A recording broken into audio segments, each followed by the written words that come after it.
some children have reported feeling neglected because their parents are constantly checking their phones. How many of us have been guilty of that? Probably most people listening to this episode would admit they've been guilty of that. We have to check out from the phones. There's not a time zone in which he's not being praised. Listen to me, there is not a moment since the resurrection of Jesus where there's not someone somewhere declaring that Jesus saves. Welcome to God's Lawyer Podcast. I'm Pastor TJ Francis, and in this episode of The Brief, I want to talk about cell phones, screen time, and how it's destroying our minds. Now, as this episode posts, it will be more than just a few weeks, but let me say this, good Thursday morning to you. But if you remember, several months ago, by the time this episode posts, I dealt with the issue of cell phones in the worship service. Now, it's interesting because a lot of people don't realize this, but we had behind the scenes been working with our teenagers quite a bit saying, hey, it's disrespectful to be on your cell phone in a worship service and to be texting, looking on social media, these other things. And so we'd been dealing with it, trying to encourage, and it kind of finally came to a head to where I had to address it publicly in the service. And of course, some people may think that was appropriate, some may think it's inappropriate. There's going to be a whole range of responses to that. However, it isn't just the teenagers on the phones. It's adults. And frankly, it's an epidemic. People cannot sit for longer than just a few minutes without jumping onto a phone. I got my phone here right now to illustrate this point. I've been trying to track, your phone will track the amount of time that you are on different apps or on social media. And I was reading an article here recently about someone in their 20s who actually walked away from social media and some of the benefits that they've received from that. But let's talk about really what's going on. You might say, well, people are on their phones because they've got a Bible app in worship service, or they're looking something up. And the reality is that we don't understand what's happening when we're constantly on a phone or in front of a screen. The damage that it's doing to us intellectually, socially, mentally, physically, spiritually, it's doing a great deal of damage. In fact, some people have said this, I thought technology was supposed to help our lives. We have access to all this information, but we're actually becoming, if you will, in some respects, dumber. We're becoming lazier. So is it really helping us? Now, there are a great deal of advantages, and I'm not here to bash social media. Social media can be a blessing if used properly. For example, I think about the pictures that family members will post or things that are happening in their life, and you can celebrate that. I'm old enough to remember when you used to get school pictures or family pictures taken, you would get them taken professionally. You would order them. Of course, it would take weeks to get them. You'd get them, and then you'd cut them up. I don't mean cut the pictures up, but you cut, for some of our young people who are watching this, you probably have never experienced this, but you get a sheet with the pictures, and you would cut them. You cut the 5x7s or the 3x5s, the wallet size, and then you would mail them to family members, or that you would hand them out. So I think about some of the blessings. You don't have to go through all of that. It's really, there's a great deal of advantages. But however, here's what's happening, and we don't realize this. But apps and social media and your phone, they're developed in such a way to create an emotional experience. A lot of people don't realize this. In fact, one of the things that's happening is many of the apps, the games, particularly social media, they're developed in such a way that it causes your brain to release dopamine, which gives you these feelings. It's like almost like being on drugs. In some respects, it really is like you're a drug addict. You keep coming back for more. Now, in some respects, some are going back to social media for affirmation, and that good feeling that you're getting when something dings, when there's a sensor, you get a notification. It's producing this gratification. So what they're trying to create for you is an emotional experience, and creating that emotional experience keeps bringing you back over and over and over, and before you know it, even though you don't want to admit it, you are addicted, and it has become an idol. And as a Christian, We are to have no idols. We are to worship the Lord our God. You say, I don't worship your phone. When was the last time you were able to walk away from your phone for an hour? Think about that. Now, I understand the irony. You're probably listening to this podcast from your phone or watching the YouTube video from your phone. I already prefaced this whole episode with the fact that social media isn't inherently bad. It can be used for good. It can be a blessing. However, it can also become an idol. Could you go 24 hours? Think about this.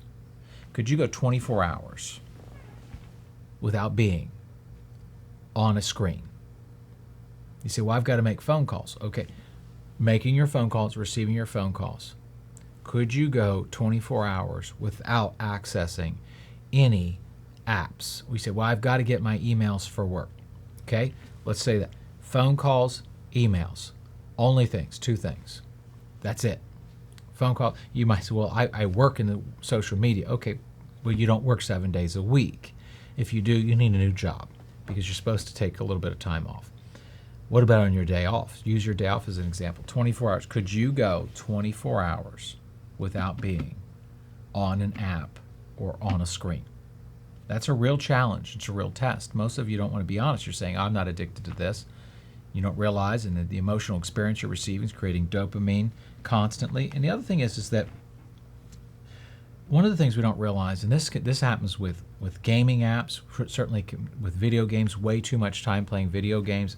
Don't get me started on this epidemic of men. I'm talking about 18 to 40-year-old men who are spending an unbelievable amount of time constantly playing video games. There's nothing wrong with playing a video game in and of itself. Of course, it obviously would depend on the particular game you're playing. I'm not saying that if someone plays a video game that they're sinful. That could depend on the game. It could depend on, are you neglecting other things? But we're just going to have to be honest. There's no way that you can tell me that it is mentally, spiritually, physically healthy for adults to be spending hours and hours and hours each day on video games. There's just no way you're going to be able to convince me of that. But one of the things we don't realize is this constant, especially for children. Let's talk about children for a minute. I'm a parent and I want to be responsible. You say, how do you manage it? Okay, so in my home, 4 of my 7 children are still in my home. They don't have cell phones. You say, well, how do you get a hold of them? Well, if they're going to go somewhere where they won't have access to a phone, we do have a flip phone that they can take with them. The other thing is that, well, I know where my kids are, and I'm where they are usually. They're where I'm at, so I'm invested in their life. I'm not just sending them off somewhere. So I need to get a hold of them, and then, of course, giving them access to things they shouldn't even have access to. And now when they become adults, that's a decision for them to make. And hopefully we've instilled in them some of those disciplines. I'm even thinking about television time or video game time. One of the things that we've done is our children have to earn the opportunity to play video games. Many of you ground your kids from it. You don't understand how this works because then you say, you're grounded for a month, but you give it back to them in 2 days. That's because many of you are using screen time to babysit your children. You're using screen time as an excuse not to parent. That in itself is wrong. So we'll say, well, you have to earn it. You can earn up to 2 to 3 hours on Saturday, 2 to 3 hours on Sunday. Now, you could take me to task on that. That's fine, whatever. But we're trying to limit that. There's none during the week, none during a school day. None of that is happening. Well, I do have to say there's an exception on Friday night. If everyone's work's done, the school work is done, then so be it. We try to limit that. Why? Because we recognize the scientists are showing us that not only is this bad for us intellectually, mentally, I would argue as a pastor it's bad for us spiritually, but these games are creating perpetual stress in the mind of those who are using these apps, these games, creating perpetual stress.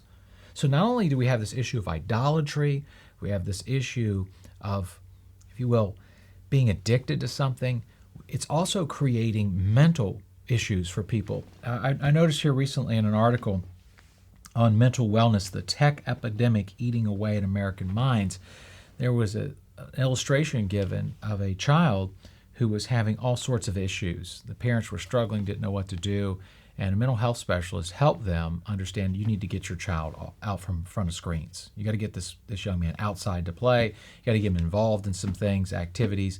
And what they discovered was all the issues that he'd been struggling with socially, mentally, some of the behavioral issues. They saw drastic changes. Now, I'm not saying that overnight this is going to be the end-all, be-all, but I'm telling you this, you haven't counted the cost. Most parents have not counted the cost of the long-term damage they're doing. As Christian parents, it is absolutely, I'm telling you, it is absolutely sinful for you to hand your children off to a screen and not invest in and educate and disciple them.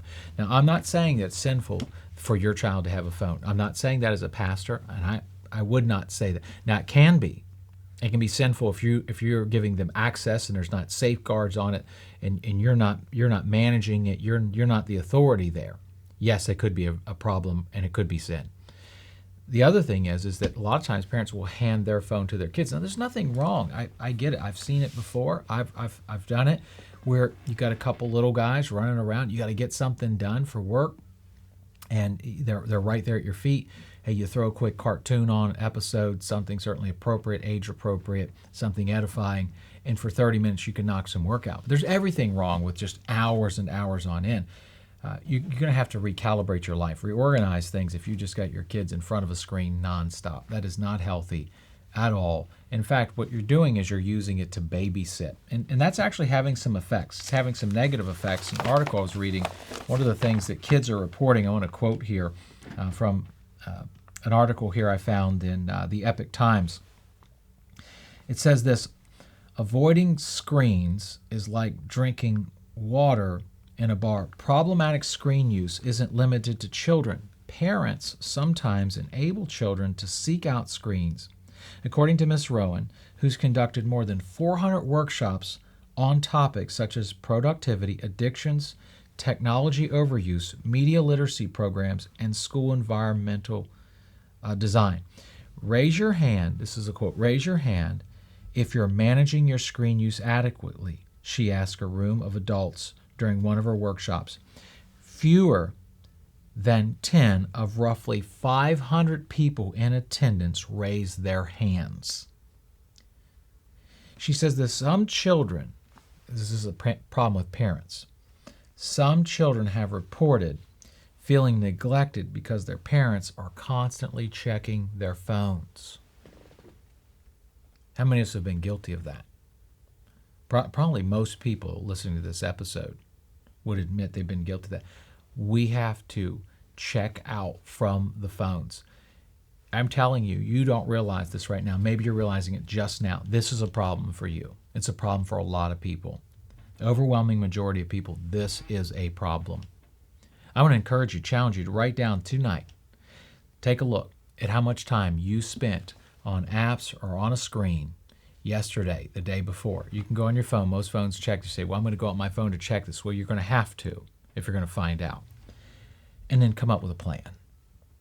I mean, this is almost probably like an intervention. If you're going to make an impact, play the long game, invest in others, disciple others, impact for the kingdom, you have to get your life under control and become disciplined. I mean, are you sitting next to somebody you could have a conversation with, somebody you love, and you're just on your phone constantly, just scrolling?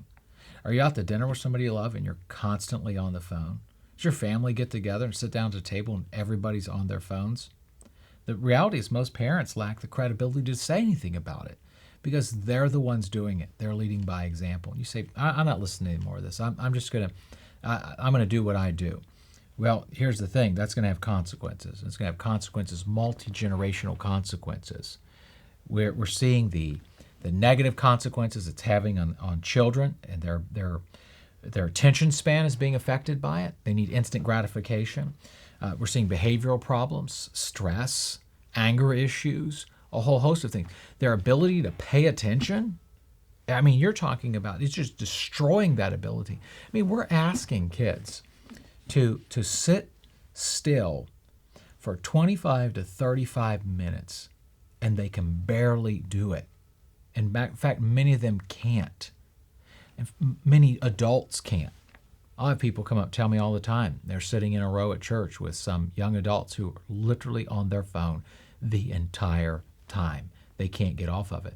I recently walked up to a young man in our church service and noticed he was playing games. I was walking through and he just sits there on his phone the entire time. Before service, doesn't participate with other kids. Antisocial, staying on his phone constantly. And his parent is enabling that. It's constantly. So I'm seeing it here in public. It's probably the exact same thing at home. How is he going to function as a man? So one day he's just going to hit the switch and somehow I'm going to figure out how to be a man. I'm going to figure out how to put this stuff down. He's going to be like a drug addict. It's going to need intervention. Certainly, it's going to need divine intervention, but it's going to need a great deal of intervention. This is an epidemic. We're creating a society that's going to be beholden to something, and they're going to be locked in, and no one's pushing back. Parents got to step up. Dads, you got to lead the way. You've got to lead the way. Step up.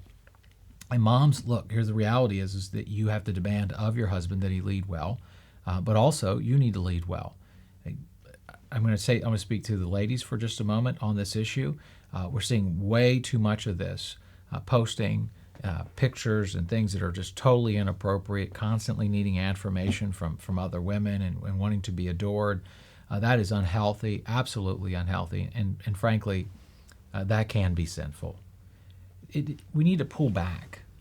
How about simplifying our lives, kind of unplugging and actually spending time with each other, teaching your children that it's okay to be bored.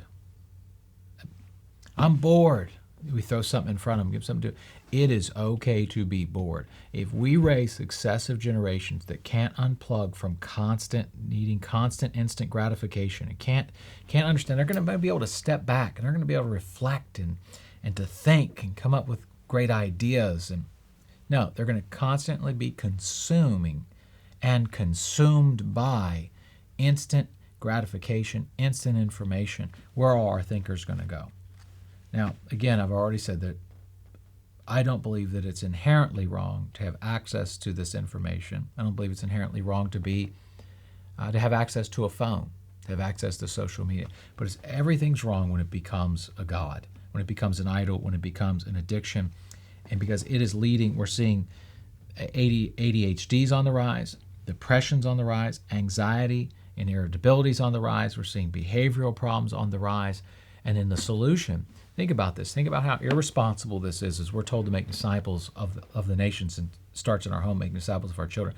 How irresponsible is it that the very thing causing these issues in your child's life, you give to them when they act out because of these issues? We are failing. And as parents, it's time that we take a step back, we recalibrate, assess our screen time, assess the amount of time that we're on a phone, that we're on apps, that we're on social media, reorient our life, step away from that idol, reorient, refocus, restructure, whatever we have to do, and lead our children to do likewise. Listen, I'm just going to tell you, here's the truth. Your children do not need a phone filled with apps. They just don't. They don't need to be on social media. They don't. You say, well, they're missing out. All their friends are. Well, you're teaching your children to follow the masses. You're teaching. My adult children made choices if they wanted to be on social media or not. No, none of the children living in my home are on social media. They don't need it. And in the summertime, I'm thinking about in the summertime in my home, televisions don't even turn on to a certain point in time in the day, and that's after there's reading done, chores are done, and somebody's getting on social media. And the only time they're using the internet is for research in a room where I'm sitting, or my wife is sitting, and to check a school email in relation to school activities, and that's it. You say, well, you're just too strict. No, I would argue maybe you're just neglecting your responsibility. My responsibility is to disciple the people that God has entrusted to me. So I'm going to disciple the people in my home, and I'm going to disciple the people in this church. So look, here's the deal. After you get off this episode, put your phone down for a day. Step back. Repent if you've made it an idol. Refocus your life, reorient your life, and lead your family your children, your friends to do likewise. Why? Because we have a mission, and that mission is to make disciples of all nations. So until the nations are converted, there can be no excuses. Stop making excuses. There can be no surrender and absolutely no retreat. Why? Because Jesus is King. He's not just my King. He's the King of Kings, and all others are impostors.